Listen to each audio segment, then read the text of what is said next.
Mi nueva vida se deslizaba tan quieta, tan tranquila, que me parecía estar entre reclusos. Viví en casa de mis protectores durante más de 8 años y no recuerdo que durante aquel tiempo, salvo muy raras excepciones, hubiera una velada, un almuerzo o una reunión de amigos o parientes. Aparte de 2 o 3 personas que acudían muy de tarde en tarde, el músico B, amigo de la casa, y los demás visitantes que iban a ver al marido de Alejandra Mikhailovna para tratar de sus negocios. En la casa no se recibía a nadie. Al marido de Alejandra Mikhailovna, siempre ocupado en sus asuntos y en su servicio, le quedaba muy poco tiempo libre, que repartía por igual entre su familia y la vida mundana. Importantes relaciones que le era imposible abandonar le obligaban a mostrarse en sociedad. Casi en todas partes se hablaba de su ambición sin límites. Si bien gozaba reputación de hombre serio para los negocios, pues ocupaba un alto puesto, y aunque la suerte y el éxito parecían sonreírle, la opinión pública no le regateaba su simpatía. Es más, todo el mundo sentía hacia él una simpatía particular que, en cambio, se negaba en absoluto a su mujer. Alejandra Mikhailovna vivía en el más completo aislamiento, pero se mostraba satisfecha de su suerte. Su carácter dulce parecía formado exclusivamente para la vida solitaria. Se había consagrado a mí con toda su alma. Empezó por amarme como a su propia hija, y en cuanto a mí, que lloraba aún la separación de Catalina, me abandoné en los brazos maternales de mi bienhechora. Luego mi amor ardiente hacia ella no se desmintió. Era para mí una madre, una hermana, una amiga. Me reemplazaba todo el mundo y fue el apoyo de mi juventud. No tardé en darme cuenta también, por virtud de una especie de instinto, de que su suerte no era tan envidiable como podía creerse a primera vista. Juzgando su vida sosegada y de apariencia tranquila, su libertad y la límpida sonrisa que emanaba a menudo de su semblante, a medida que me iba desarrollando, observaba algo nuevo en la vida de mi bienhechora, algo que mi corazón adivinaba lentamente, penosamente. Mi cariño hacia ella aumentaba y se fortificaba cada vez más, al mismo tiempo que adquiría la conciencia de la tristeza de su destino. Tenía un carácter tímido y débil. Contemplando los rasgos claros y tranquilos de su rostro, no cabía suponer, a simple vista, que una turbación cualquiera pudiese alterar su ecuanimidad. No parecía que pudiera dejar de amar al prójimo. La piedad llenaba siempre su alma, a despecho de la aversión. Sin embargo, tenía pocos amigos y vivía en plena soledad. Era apasionada e impresionable por naturaleza, pero al mismo tiempo sentía miedo a sus impresiones, como si vigilara su corazón y no le permitiera expansionarse, ni aun durante el sueño. A veces, en las horas más serenas, veía de pronto asomar las lágrimas a sus ojos, como si algún triste recuerdo atormentara su conciencia y se inflamara súbitamente en su espíritu. Recuerdo que velaba su alma y la turbaba, y cuando parecía más dichosa, cuando más claro y tranquilo era el momento presente de su vida, más aguda era también su angustia, más amarga era su repentina tristeza y las lágrimas, como en una crisis, se escapaban de sus ojos. No recuerdo a lo largo de 8 años un solo mes exento de semejante sufrimiento. Su marido parecía amarla mucho, ella le adoraba, pero desde luego se recibía la impresión de que algo inexplicable existía entre ellos. Había en su vida un misterio, o al menos así lo supuse desde los primeros días.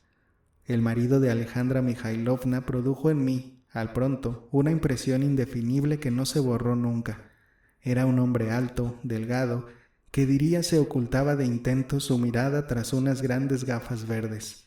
Era poco comunicativo y frío, y aun a la vista de su mujer parecía no encontrar nada que decir. La gente le molestaba visiblemente, no me prestaba atención alguna, y sin embargo, cuantas veces nos encontrábamos reunidos los 3 en el salón de Alejandra Mikhailovna para tomar el té, me sentía molesta en su presencia. Yo miraba a hurtadillas a Alejandra Mikhailovna y observaba con angustia cómo, al parecer, medía cada uno de sus movimientos y cómo palidecía si se daba cuenta de que su marido se mostraba un tanto grave y taciturno, o cómo de pronto enrojecía, cual si esperara o adivinara alguna alusión en las palabras de su esposo. Se comprendía que a ella se le hacía penoso estar con su marido, y aún así se veía que no podía vivir un solo minuto sin tenerle cerca. Yo estaba asombrada de las extraordinarias atenciones que ella le guardaba. A cada palabra y a cada ademán parecía emplear sus energías en complacerle, temiendo no haber sabido adivinar lo que su marido esperaba de ella, como si mendigara su aprobación.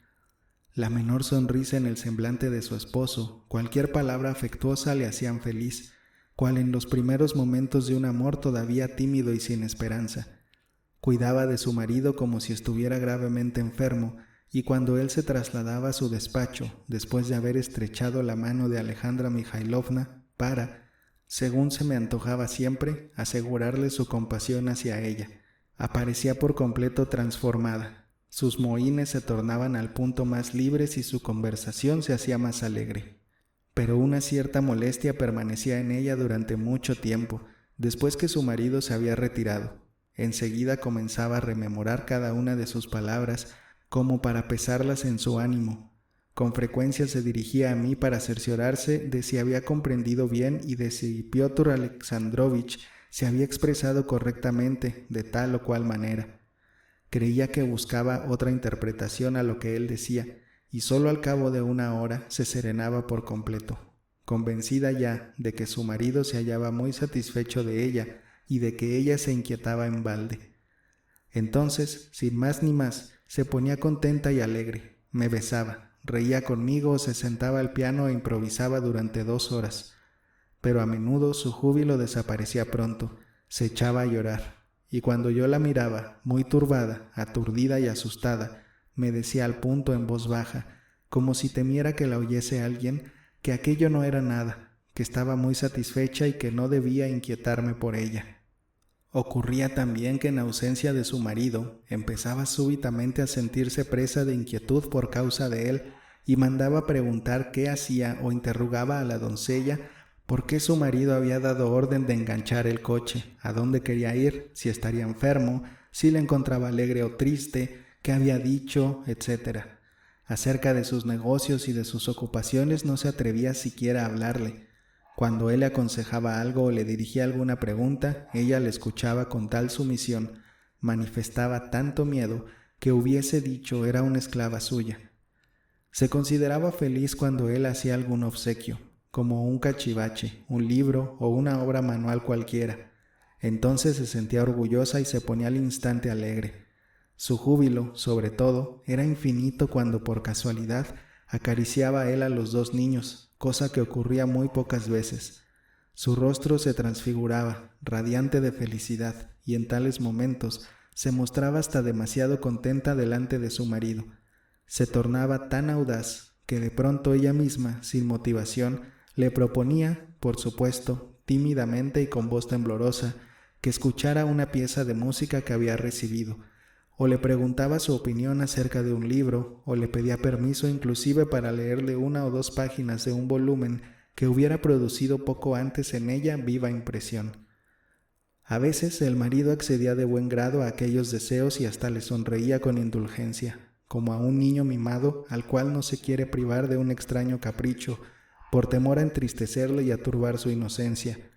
Pero, no sé por qué, yo me sentía indignada en el fondo de mi alma ante aquella sonrisa, ante aquella indulgencia altiva y ante aquella desigualdad que existía entre ellos. Callaba, me contenía, limitándome a observar atentamente lo que pasaba, con una curiosidad infantil, aunque también con un conocimiento prematuro y profundo. Otras veces observaba que parecía de buenas a primeras reponerse, como si recordara involuntariamente algo doloroso, terrible e irremediable. Al momento, la indulgente sonrisa desaparecía de su rostro y sus ojos se fijaban en su tímida mujer con tal compasión que yo temblaba. Si entonces me hubiera dado cuenta, como ahora me la doy, de que aquella compasión se producía por mi causa, me habría espantado. En aquel punto, el júbilo desaparecía del semblante de Alejandra Mikhailovna. La música o la lectura cesaban y ella palidecía, pero se contenía y callaba. Seguía un rato penoso, un angustioso minuto que a veces se prolongaba mucho tiempo. Por fin, su marido ponía término a aquella situación. Se levantaba de su sitio como si pretendiera reprimir el despecho y la emoción. Daba varias vueltas por la estancia sin articular una palabra. Luego acudía a estrechar la mano de su mujer, suspiraba a fondo y, turbado a ojos vistas, después de pronunciar algunas breves frases en las que apreciaba el deseo de consolar a su mujer, salía del aposento.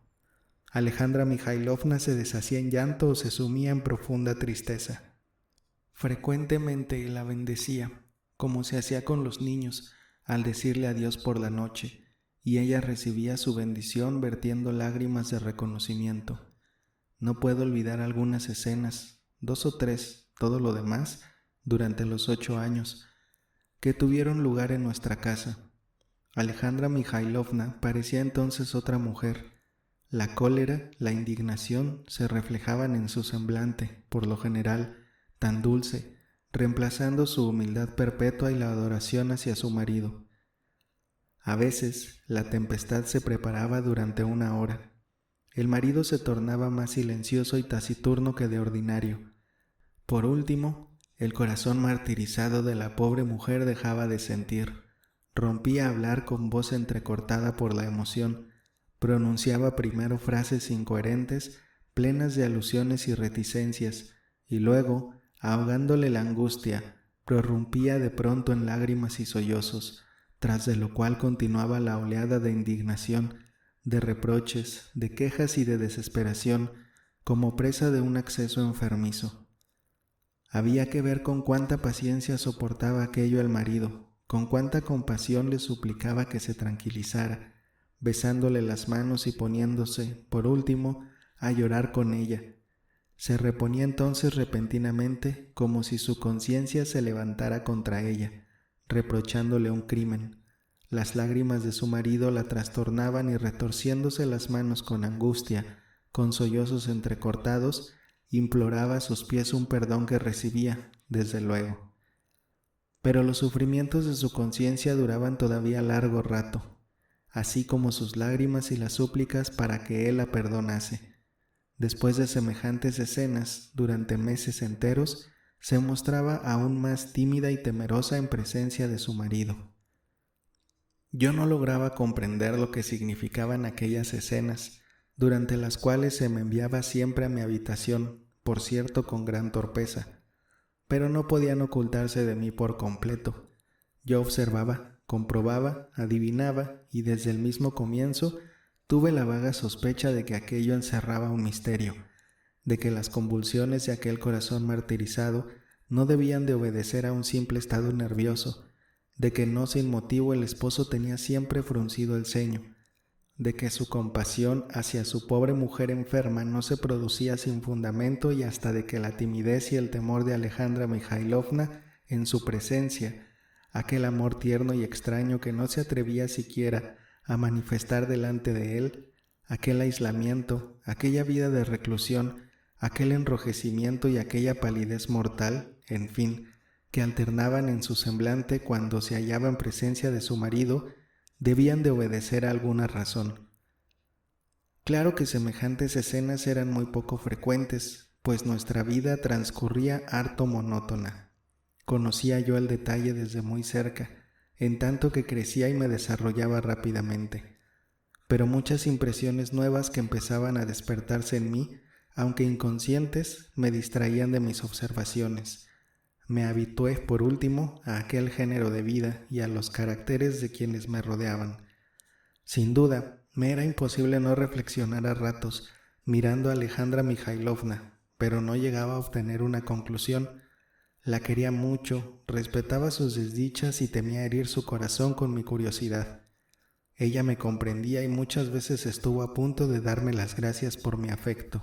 Ora, percatándose de mis cuidados, sonreía y por momentos, a través de las lágrimas, se burlaba de sí misma, viéndose llorar tan a menudo. Ora se complacía de pronto en decirme que era muy feliz, muy feliz. Todo el mundo se mostraba muy bueno para ella. Todas las personas que había conocido hasta entonces la querían mucho, pero que lo que la atormentaba era ver cómo Piotr Alexandrovich estaba siempre triste por su causa, en tanto que ella, por el contrario, Era muy feliz, y me besaba con un cariño tan intenso, se iluminaba su rostro con tanto amor, que mi corazón, si así puedo expresarme, se sentía enfermo de compasión hacia ella. Sus facciones no se borrarán jamás de mi memoria. Eran regulares y la delgadez y la palidez realzaban más aún el encanto grave de su belleza. Unos cabellos negros muy espesos, recogidos sobre la nuca, ponían una sombra severa y clara sobre sus mejillas. Pero lo que sobre todo me encantaba y conmovía, por contraste, era la mirada tierna de sus grandes e infantiles ojos azules. Su mirada reflejaba a ratos tanta ingenuidad que parecía repercutir cada sensación y cada transporte del corazón, todos sus instantes de tranquilidad, como también sus continuas melancolías. Pero durante las horas de júbilo y reposo, en aquella mirada que penetraba el corazón, había tanta claridad, y sus ojos, azules como el cielo, brillaban con tanto amor, miraban con tanta dulzura, reflejaban un sentimiento tan profundo de simpatía hacia todo lo noble, hacia cuanto movía a la compasión, que el alma involuntariamente a ellos y de ellos parecía recibir la claridad, la tranquilidad moral, la paz y el amor. Del mismo modo, a veces contemplando el cielo azul, nos sentimos dispuestos a permanecer durante horas enteras en una contemplación feliz, y parece que el alma se hace más libre, más serena, cual si en ella se reflejara la inmensa bóveda celeste. Con frecuencia, cuando la animación coloreaba su rostro y su pecho temblaba de emoción, sus ojos se convertían en luz, como si su alma, casta guardiana de la llama pura de lo bello, se transportase a ellos. En tales momentos aparecía como inspirada. Desde los primeros días después de mi llegada a aquella casa, me di cuenta de que ella se encontraba satisfecha al verme en su soledad. Entonces solo tenía un niño de 1 año. Me trató como a una hija. No estableció nunca diferencia alguna entre sus hijos y yo. Con cuánto ardor se consagró a mi educación. Al principio ponía tanto interés que la señora Leotard se divertía. En efecto, lo habíamos comenzado todo a la vez, de suerte que ni la una ni la otra nos entendíamos ya. Así pues, empezó a enseñarme ella misma varias cosas a un mismo tiempo, con un ardor en el cual había más impaciencia que verdadera utilidad. Al pronto se entristeció un poco ante mi escaso saber, pero después de haber reído juntas, comenzamos de nuevo, pues, a pesar de su primer fracaso, Alejandra Mikhailovna se declaraba abiertamente contraria al sistema de la señora Leotard. Ambas discutían, riendo. Mi nueva educadora se oponía al empleo de todo sistema. Convenía que juntas, tanteando, encontrásemos el buen camino. No se debía atiborrar el cerebro de conocimientos inútiles.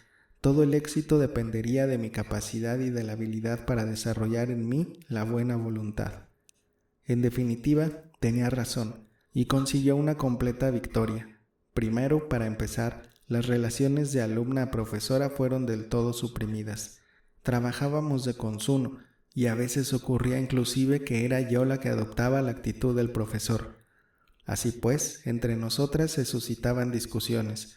Yo me esforzaba cuanto podía para demostrar que comprendía bien e imperceptiblemente.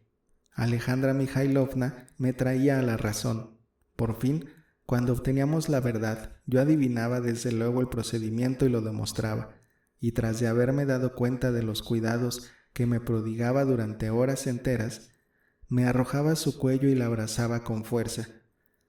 Mi sensibilidad le asombraba y le conmovía de una manera infinita. Empezaba a preguntarme con curiosidad acerca de mi pasado, deseando conocerlo, y siempre, a raíz de mis relatos, se tornaba más afectuosa y más grave conmigo, pues a causa de mi desdichada infancia le inspiraba una compasión respetuosa.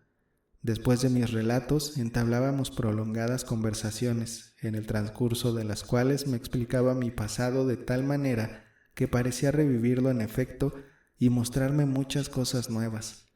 La señora Leotard encontraba a menudo aquellas conversaciones demasiado serias y al ver mis lágrimas las juzgaba de todo punto injustificadas. Pero yo pensaba justo lo contrario, pues tras de aquellas lecciones me encontraba tan satisfecha, tan ligera como si en mi suerte no hubiese habido ninguna desgracia. Además, Estaba muy agradecida a Alejandra Mikhailovna, porque cada día me obligaba a quererla más. La señora Leotard no comprendía que así, poco a poco, se fundiera de modo armónico cuanto en otro tiempo había conmovido prematuramente mi alma. El día comenzaba de esta suerte. Nos reuníamos en la nursery, despertábamos al niño, luego le lavábamos, le vestíamos, le dábamos algo de comer, le distraíamos y le enseñábamos a hablar. Por último, abandonábamos al niño para ponernos a trabajar. Trabajábamos mucho, pero Dios sabe lo que significaban aquellos estudios. Lo abarcaban todo y al mismo tiempo no definían nada. Leíamos juntas y cambiábamos impresiones. Abandonábamos el libro para dedicarnos a la música y transcurrían las horas enteras sin que nos diésemos cuenta de ello. A menudo por la tarde llegaba B, el amigo de Alejandra Mikhailovna. La señora Leotard acudía también. Casi siempre se entablaba una conversación animada acerca del arte, de la vida, de la realidad y el ideal, del pasado y el porvenir, y a menudo nos ocurría quedarnos hablando hasta muy entrada la noche. Yo escuchaba ávidamente, me entusiasmaba con los demás, reía o me entristecía. En el transcurso de aquellas entrevistas me enteré al detalle de cuánto concernía a mi padre y a mi madre y a mi primera infancia. Entretanto, seguía creciendo. Se me proporcionaron algunos profesores con los cuales, sin Alejandra Mikhailovna, no hubiese aprendido nada. Con el profesor de geografía no lograba más que estropearme la vista buscando en el mapa las ciudades y los ríos, mientras que con Alejandra Mikhailovna emprendíamos magníficos viajes, visitábamos un país, contemplábamos sus maravillas, vivíamos horas entusiastas y fantásticas. Nuestro interés era tan grande que los libros que ella había leído no eran ya suficientes y nos veíamos obligadas a recurrir a nuevos volúmenes. Bien pronto pude yo misma demostrarle al profesor cómo había aprendido todo lo que él deseaba. Sin embargo, debo hacerle justicia diciendo que hasta el último momento conservó sobre mí la ventaja de conocer imperturbablemente la longitud y la latitud de cualquier ciudad, así como también la cifra de su población. Al profesor de historia se le pagaba muy escrupulosamente, pero cuando había salido, Alejandra Mikhailovna y yo estudiábamos la historia a nuestra manera. Cogíamos libros y leíamos, a veces hasta hora muy avanzada de la noche, o más bien, para decir verdad, era Alejandra Mikhailovna la que leía, aunque cumplía también con las funciones propias del censor. No experimenté nunca mayor entusiasmo que al fin de aquellas lecturas. Las dos nos animábamos, como si fuésemos nosotras mismas las héroes. Sin duda, leíamos mucho entre líneas. Además, Alejandra Mikhailovna relataba muy bien. Hubiérase dicho que cuanto narraba había ocurrido en su presencia. Aunque aquel entusiasmo era muy extraño, yo sabía que conmigo se tranquilizaba. Recuerdo que, frecuentemente, reflexionaba al contemplarla y adivinaba sus pensamientos, pues aún antes de haber empezado a vivir conocía mucho la vida. Cumplí los 13 años. La salud de Alejandra Mikhailovna empeoraba por días. Se tornaba irritable, con accesos de tristeza largos y agudos. Las visitas de su marido se hacían más asiduas. Se quedaba con ella, aunque, como antes, sin decir una palabra y cada vez más ceñudo. Su vida comenzaba a interesarme mucho. Había salido ya de la infancia. Diversas impresiones nuevas se formaban en mí. Observaba, daba vueltas a mi imaginación y suponía. El misterio de aquella familia me atormentaba cada vez más. En ciertos momentos me parecía comprender algo de aquel misterio. Otras veces me volvía indiferente, apática, aburrida. Olvidaba mi curiosidad al no hallar solución para ninguna de mis preguntas.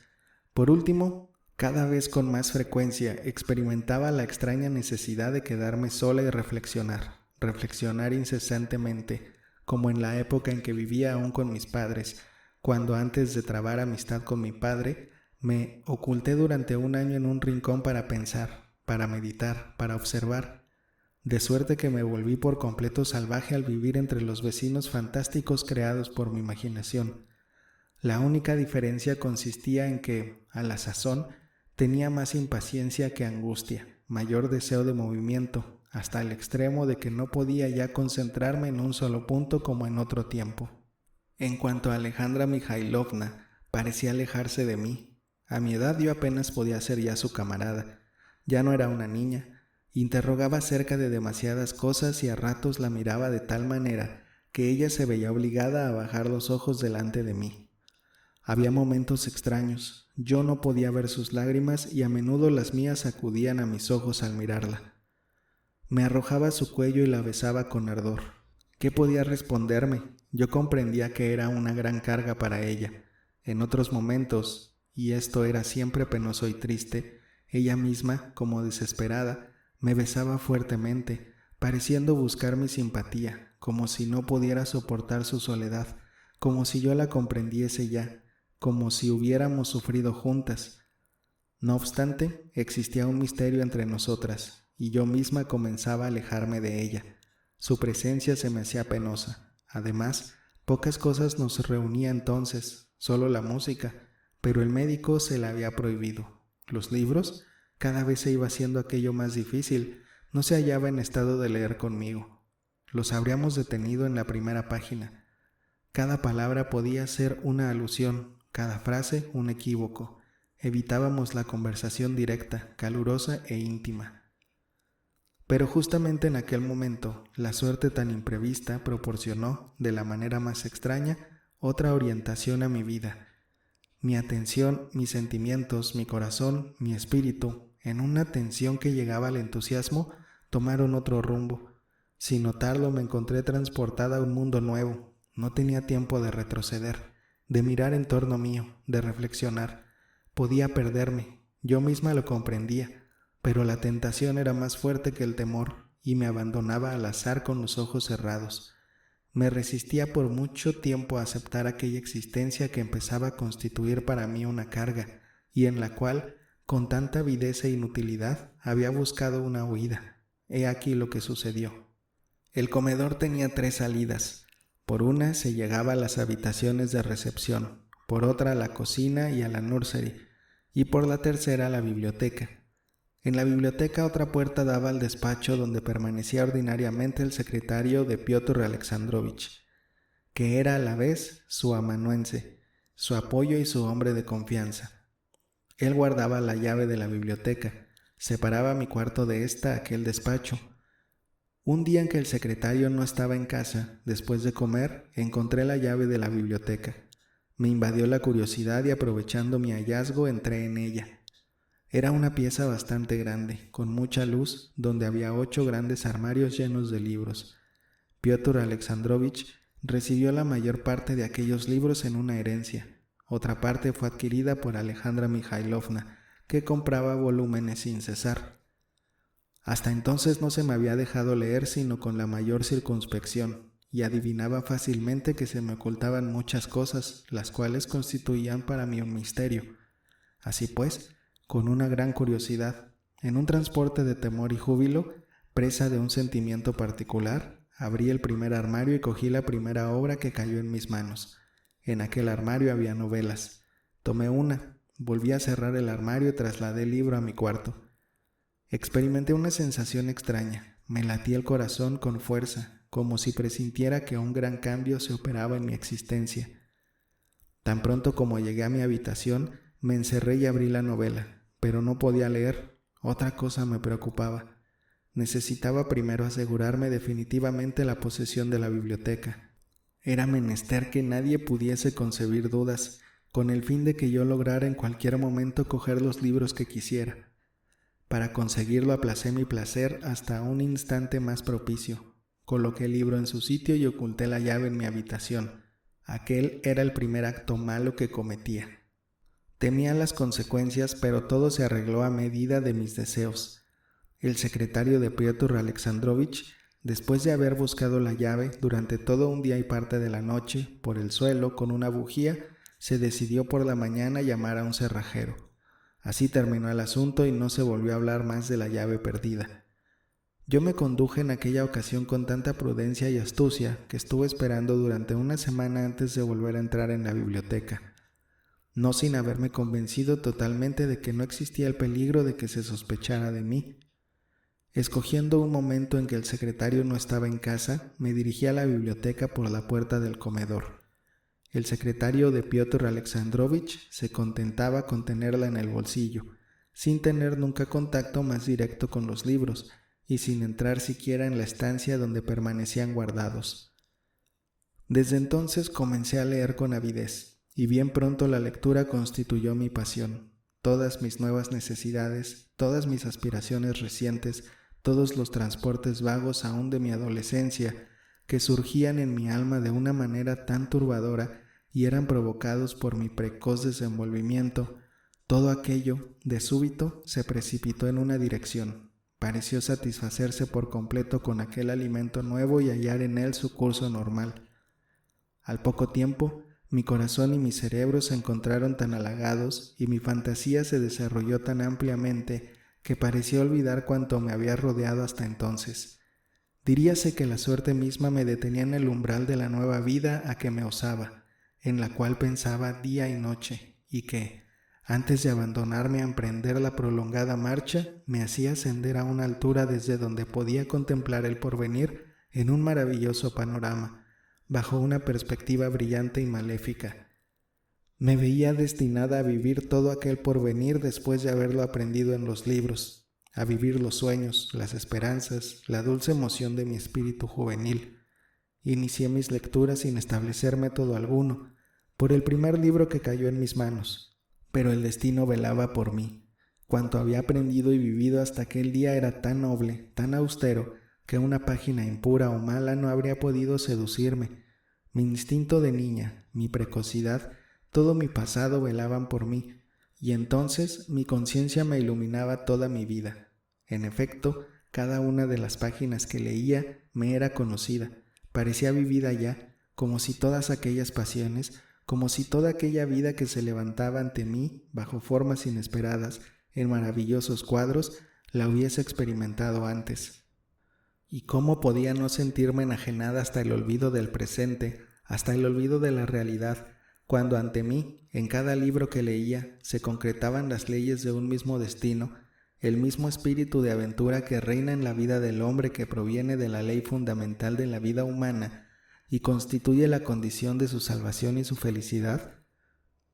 Esta ley era lo que yo presentía, lo que procuraba adivinar con todas mis energías, con todos mis instintos y casi por un sentimiento de salvaguardia.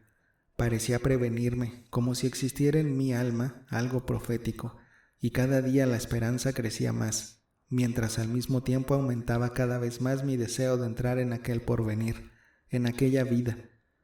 Sin embargo, como ya he dicho, mi fantasía aventajaba mi impaciencia, y a decir verdad, solo era muy audaz en sueños. Ante la realidad, permanecía instintivamente tímida con respecto del porvenir. Así pues, inconscientemente resolví contentarme, mientras esperaba, con el mundo de la fantasía y del ensueño, donde yo estaba sola para orar, donde solo existían los goces y donde la desgracia, cuando era admitida, solo desempeñaba un papel pasivo, pasajero, justamente el necesario para establecer el contraste y el brusco cambio de la suerte en el desenlace afortunado de mis novelas. Semejante vida, vida de imaginación, vida ajena a cuanto me rodeaba, duró 3 años. Aquella vida constituía mi secreto, y durante 3 años enteros no supe si debía temer o no que se descubriera. Lo que viví durante aquellos 3 años me fue demasiado querido, demasiado íntimo. En todas aquellas fantasías me reflejaba yo misma demasiado, hasta el punto de que llegaba a aturdirme, asustada de cualquier mirada extraña que por casualidad sondeara en mi alma. Además, todos nosotros vivíamos en la casa tan aislados, tan fuera del trato social, con tal calma monástica, que involuntariamente en cada uno de nosotros se desarrollaba la tendencia a replegarse en sí mismo, y esto era lo que me ocurría. Durante aquellos 3 años nada cambió en mi derredor, todo permanecía como antes. Como antes, reinaba entre nosotros una monotonía triste que hubiera podido atormentar mi alma y orientarla hacia un cambio tal vez pernicioso. La señora Leotard había envejecido y no salía ya, apenas de su cuarto. B resultaba muy monótono, y el marido de Alejandra Mikhailovna continuaba tan severo y tan ceñudo como en otro tiempo. Entre él y su mujer reinaba, como antes, el mismo misterio, que comenzaba a parecerme cada vez más horrible, y cada día temía más por Alejandra Mikhailovna. Su vida triste y monótona se extinguía a mis ojos, su salud empeoraba de día en día. Una especie de desesperación parecía haberse apoderado de su alma. Se hallaba visiblemente bajo la impresión de algo desconocido, indefinido, de lo cual ella misma no podía darse cuenta. Algo terrible y al mismo tiempo incomprensible, aunque lo aceptaba como la cruz de su vida condenada. Su corazón se endurecía en aquel sufrimiento sordo, y hasta su espíritu adquiría una apariencia penosa. Lo que me conmovía sobre todo era cómo, por lo visto, a medida que yo iba creciendo, ella se alejaba de mí. Hasta en ciertos momentos recibía la impresión de que no me quería, de que yo era un estorbo para ella. Ya he dicho que me alejé de ella voluntariamente y que una vez lejos me encontré como contaminada por el misterio de su propio carácter. He aquí por qué, cuanto viví durante aquellos 3 años, cuanto nací en mi alma, en mis sueños, en mis esperanzas, en mis entusiasmos apasionados, todo aquello permanecía en mí. Desde el día en que nos separamos una de la otra, no habíamos vuelto a reunirnos nunca. No obstante, creía quererla cada día más. Ahora no puedo recordar, sin que las lágrimas acudan a mis ojos, hasta qué punto me hallaba unida a ella, hasta qué punto había aprendido en mi corazón para prodigarme. Todos los tesoros de amor que encerraba, y para cumplir hasta el final su abnegación al constituirse en mi madre. Claro que su propio dolor la separaba a veces de mí por mucho tiempo, parecía entonces olvidarme, tanto más cuanto que yo misma procuraba no acordarme de ella, y por esto mis 16 años llegaron sin que nadie lo notara. Pero, a momentos, Alejandra Mikhailovna empezaba de pronto a inquietarse por mí. Me llamaba, me dirigía multitud de preguntas como para conocerme mejor, me adivinaba mis deseos y me prodigaba sus consejos a cada instante. Pero se había acostumbrado ya a prescindir demasiado de mí, pues a veces sobraba harto ingenuamente y yo lo notaba y lo comprendía todo. Un día, no tenía yo aún 16 años, habiendo examinado uno de mis libros, me interrogó acerca de mis lecturas, y advirtiendo que yo no había salido aún de las obras para niños, pareció horrorizarse de repente. Yo la comprendía y la seguía atenta. Durante 2 semanas enteras, pareció prepararme y darse cuenta del grado de mi desarrollo y mis necesidades. Por fin, se decidió a tomar una determinación, y sobre nuestra mesa apareció Ivanhoe, de Walter Scott, que yo había leído hacía mucho tiempo, lo menos 3 veces. Al principio con una atención tímida, siguió mis impresiones, escrutándolas como si tuviera miedo de ellas. Por último, desapareció aquella atención, sobrado forzada. Nos entusiasmamos las dos, y me consideré tan feliz, que no pude ya ocultarme a ella. Cuando llegamos al final de la novela, ella se hallaba tan entusiasmada como yo. Cada una de mis observaciones era juiciosa, cada impresión precisa. A sus ojos, yo aparecía ya desarrollada del todo. Poseída por mi entusiasmo, se dedicó alegremente a seguir mi educación. Se prometía no separarse ya de mí, pero no dependía de ella. Bien pronto nos separó de nuevo la suerte e impidió nuestra reconciliación. Bastó para ello el primer acceso de su enfermedad, su dolor perpetuo, y después, de nuevo, se interpuso el misterio, la desconfianza, quizá también el odio. Sin embargo, aun en tales momentos, había minutos que se escapaban a nuestro poder.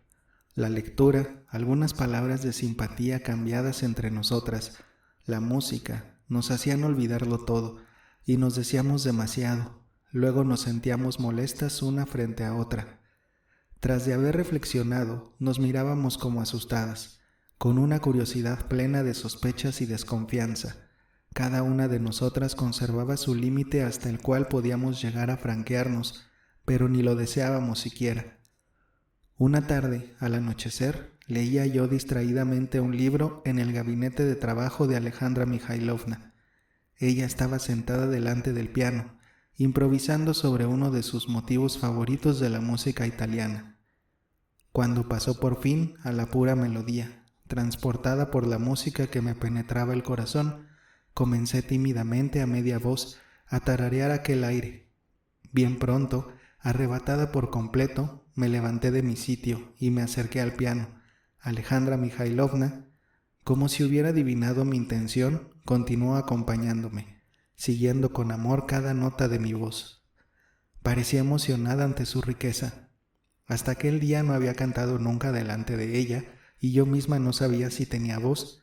Pero aquella tarde, de pronto, las dos nos excitamos. Yo subía la voz cada vez más y el asombro de Alejandra Mikhailovna estimulaba en mí más aún la fuerza y la pasión. Por fin terminó mi canto con tanta vida y fuerza que, entusiasmada, me cogió las manos y me miró con júbilo. «Anita, tienes una voz admirable», dijo. «Dios mío, ¿cómo no lo habré notado antes?» «Yo misma no lo sabía», respondí, enajenada de placer. «Dios te bendiga, mi querida niña. Dale las gracias por haberte concedido ese don. ¿Quién sabe? Oh Dios mío». Estaba tan conmovida ante aquel hallazgo inesperado, tan loca de júbilo, que no sabía cómo decírmelo, cómo acariciarme.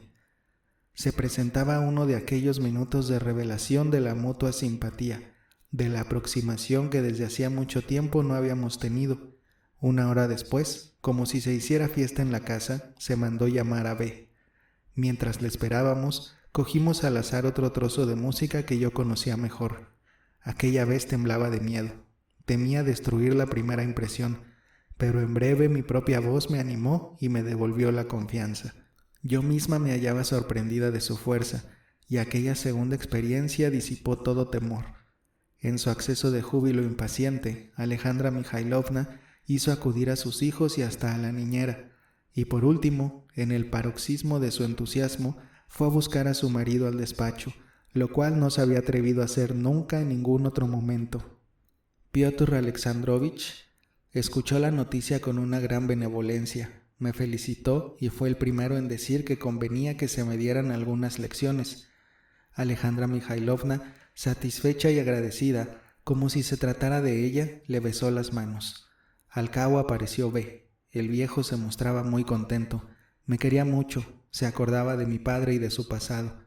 Canté en su presencia 2 o 3 pasajes. Entonces, en actitud seria y cuidadosa, y aún con cierto misterio, declaró que indiscutiblemente yo tenía facultades e incluso talento, y que le era imposible no hacerme trabajar. Más tarde, como reponiéndose los dos, él y Alejandra Mikhailovna, considerando peligroso alabarme demasiado al principio, comenzaron a hacerse señas con los ojos, pero su conjuración era tan ingenua y tan torpe que la advertí desde luego. Reí durante todo el tiempo, al ver cómo, después de cada nuevo pasaje, se esforzaban por reprimirse, y adrede ponían reparos en altavoz acerca de mis defectos. Mas no pudieron contenerse mucho tiempo, y B, otra vez emocionado de júbilo, llegó a contradecirse. Yo no había dudado jamás de que me quería mucho. Durante toda la velada aquello constituyó la conversación más amigable y más deliciosa. B refería anécdotas acerca de los cantantes y de los artistas conocidos, y luego habló con entusiasmo, casi con adoración, de uno. Después la conversación volvió a recaer sobre mí, sobre mi infancia, sobre el príncipe y su familia, de la cual había oído hablar muy pocas veces, a partir de nuestra separación.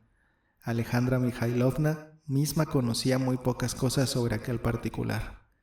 B era el mejor informado, porque había ido varias veces a Moscú, pero al tocar este punto, la conversación adquirió un tono misterioso e incomprensible para mí.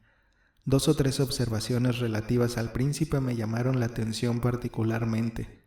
Alejandra Mikhailovna preguntó por Catalina, pero B no podía decir nada a aquel respecto, y hasta con intención se callaba. Aquello me extrañó. No solo no había olvidado a Catalina, no solo mi antiguo afecto hacia ella no se había extinguido, sino que por el contrario, no podía pensar siquiera que hubiese podido producirse un cambio en Catalina. La separación, aquellos largos años vividos en el aislamiento, durante los cuales ninguna habíamos tenido la menor noticia de la otra, la diferencia de nuestra educación y de nuestros caracteres desaparecían para mí. En una palabra, Catalina no había desaparecido nunca de mi imaginación. Me parecía que había vivido siempre conmigo, sobre todo durante mis ensueños y en mis novelas. En mis aventuras fantásticas íbamos juntas, cogidas de la mano. Me imaginaba ser la heroína de cada novela que leía. Situaba inmediatamente junto a mí a aquella amiga de mi infancia y desdoblaba la novela en dos partes, de las cuales una era creada por mí, relacionándola con mis autores favoritos. Por último, en nuestro consejo de familia se decidió llamar a un profesor de canto. B nos recomendó al más conocido, al mejor. Al día siguiente, el italiano D se presentó en nuestra casa. Me hizo cantar y se manifestó de la misma opinión que su amigo B, pero declaró que me sería mucho más provechoso ir a trabajar a su clase con los demás alumnos, que la emulación y las múltiples ocasiones de instruirme serían favorables al desarrollo de mi voz. Alejandra Mikhailovna aceptó, y a partir de aquel día, 3 veces por semana, asistí a la clase, a las 8 de la mañana, acompañada por una doncella. Referiré ahora un acontecimiento que produjo en mí una gran impresión y señaló un nuevo periodo de mi existencia. Tenía entonces 16 años cumplidos. En mí, de pronto, se manifestaba una apatía incomprensible. Todos mis sueños, todos mis entusiasmos, todas mis excentricidades habían desaparecido. Una fría indiferencia había reemplazado el antiguo ardor de mi alma. El arte mismo perdió para mí su atractivo y lo abandoné. Nada me distraía ya, hasta el punto de que sentía indiferencia hacia Alejandra Mikhailovna. Mi apatía era interrumpida por tristezas sin causa y por lágrimas. Buscaba la soledad. A la sazón, un suceso extraño trastornó mi alma y trocó aquella negligencia en una verdadera tempestad. He aquí lo ocurrido.